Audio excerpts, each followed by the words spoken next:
Shalom, salam damai sejahtera dalam kasih Tuhan. Jumpa kembali di RHI Renungan hari ini bersama saya Pendeta Lukas Eko Sukoco dari Padepokan Diakonia Mitra Kinasih GKJ Purworejo. Semoga rahmat dan kasih Tuhan menyertai Bapak Ibu semua dan kita tetap untuk menghayati cinta kasih Tuhan. Puji Tuhan, saudara. Pecinta RHI yang diberkati oleh Tuhan.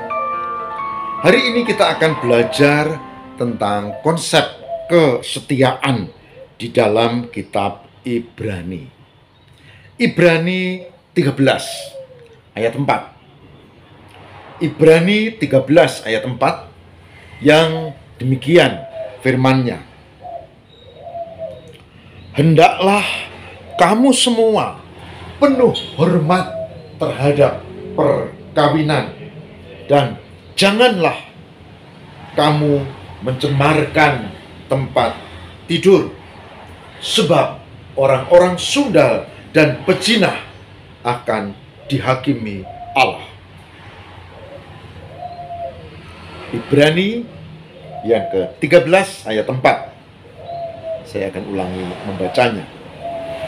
Hendaklah kamu semua penuh hormat terhadap perkawinan, dan janganlah mencemarkan tempat tidur, sebab orang-orang sundal dan pezina akan dihakimi Allah.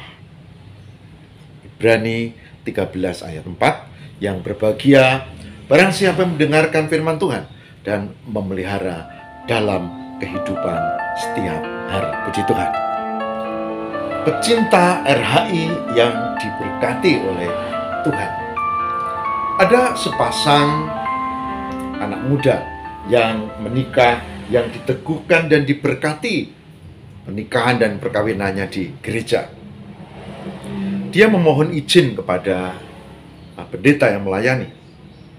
Pak Pendeta, kami berdua sudah sepakat pada janji nanti ada kata yang tidak kami ucap. Pendetanya melihat dan memperhatikan, maksudnya apa? Biasanya janjinya adalah aku, ya laki-laki atau perempuan, mengambilmu menjadi, kalau laki-laki ya istriku, dan akan setia dalam suka maupun duka, sehat maupun sakit. Biasanya diteruskan dengan sampai maut memisahkan kita. Nah, ini pasangan muda ini mengatakan sampai maut memisahkan kita tidak kami ucap, Pak Pendeta. Kenapa? Karena kami mau, maut pun tidak akan memisahkan kami. Memang kami pasti terpisah, tapi hati kami tetap tertaut satu dengan yang lain.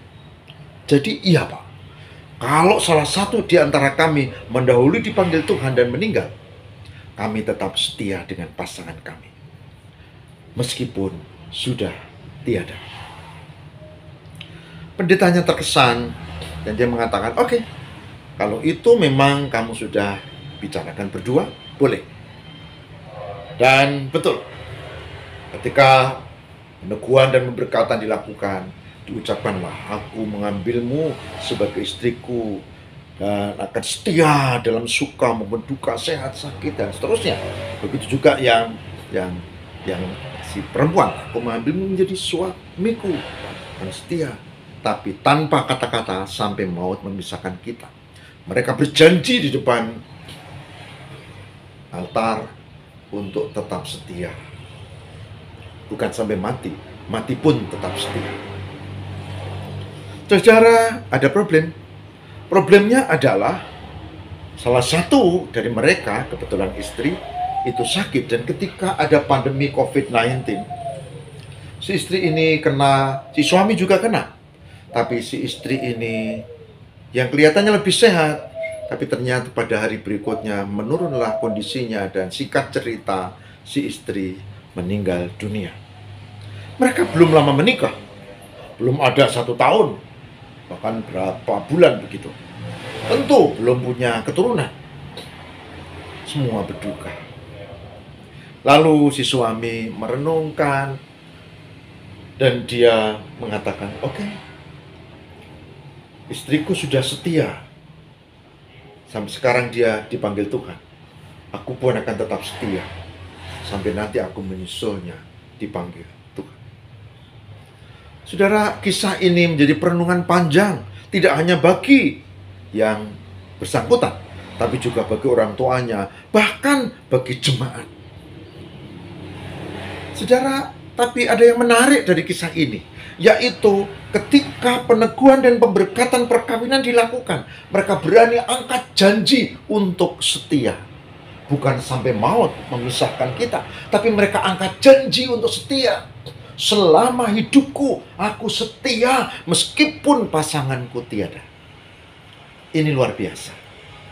Saudara, kalau saya mengingat, merinding saya. Saya mengenalnya. Saya mengenal keduanya. Dan saya menghormati keputusan itu. Saudara, hari ini kita belajar dari Ibrani 13 ayat 4. Betapa pentingnya menjadi orang yang percaya. Kita memiliki kesetiaan. Kesetiaan yang penuh kesungguhan dan menjaga hidup pernikahan di dalam kekudusan. Saudara, ini tidak mudah. Saya ulangi, ini tidak mudah. Tapi ini juga bisa dilakukan kalau Roh Kudus turun atas kita, memperbaiki kehidupan keluarga kita yang tidak betul dan menyucikannya kembali dan memimpin supaya kita kembali hidup sebagai orang yang beriman. Saya mengajak, tidak harus ekstrim seperti tadi ya. Tapi kalau mau ya boleh, tapi harus dengan kesungguhan. Saya mengajak, mari kita belajar untuk hidup dalam kesetiaan. Bukankah ada di antara kita, bukankah banyak yang istri dan anaknya masih hidup, tapi sudah tidak setia? Nah, kalau yang tadi saya ceritakan, istrinya ada, udah nggak ada. Dia boleh dong nikah lagi, apalagi masih muda. Nikahnya juga baru berapa bulan. Tapi dia putuskan untuk setia. Hebat. Hari ini saya mengajak, mari kita belajar, mari kita lakukan kesetiaan. Yang penting adalah kita memohon kekuatan Tuhan. Karena ini tidak mudah. Karena kita, saudara dan saya ini orang-orang berdosa. Tapi dengan penyertaan Tuhan, kita akan mampu untuk menerima kuasa melakukan kesetiaan dalam kehidupan keluarga kita. Ulangi, dalam penyertaan Tuhan. Kalau tidak dan tanpa Tuhan, tidak mungkin. Semoga Tuhan menyertai dan memberkati kita semua untuk belajar tentang kesetiaan.